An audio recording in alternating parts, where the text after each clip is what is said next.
সারা রাত night shift করে সকালে বাইরে বেরিয়ে দেখি সেনা জওয়ানদের দৌড় চলছে। দেখে মনটা খুশ হয়ে গেল।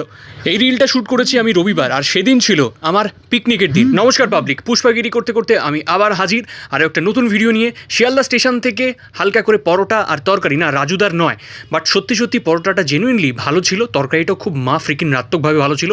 ট্রেনে উঠে পড়ি, কারণ আমার উদ্দেশ্য ছিল কল্যাণী জায়গাটা নিয়ে অনেকের মনে অনেক দুবিধা রয়েছে, অনেক প্রশ্ন রয়েছে যে এটা কি সত্যি ডক্টর বিধানচন্দ্র রায়ের দেওয়াই নাম নাকি অন্য কিছু। সে বিষয়ে তোমরা আমাকে জানাও। ততক্ষণ আমি আমার ভাতে পড়া কড়াইশুঁটির কচুরি আর গরম গরম মিষ্টি মিষ্টি আলুর দম সাঁটিয়ে ফেলি।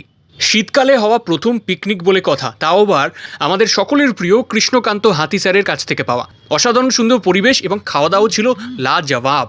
যারা ভেজ খেয়েছে তাদের জন্য ভেজ আইটেম, যারা ননভেজ খেয়েছে তাদের জন্য ননভেজ আইটেম, চিপস থেকে শুরু করে মাছ থেকে শুরু করে মাংস, মাটন, এবং মাটনটা বাড়াবাড়ি করে ফেলাম না, মাটন ছিল না, স্যালাড, মাছও ছিল এবং সুন্দর ফুলকপির তরকারি, পনিরের তরকারি, সমস্ত কিছু দিয়ে খাওয়াটা একেবারে জমে গিয়েছিল। বছরের এই একটা দিনেই আমরা সকলে এক জায়গায় হই, একটু হই হুল্লোড় আনন্দ করি, আর সেদিন গিয়েও তার ব্যতিক্রম হলো না। একটু মজা, একটু আনন্দ।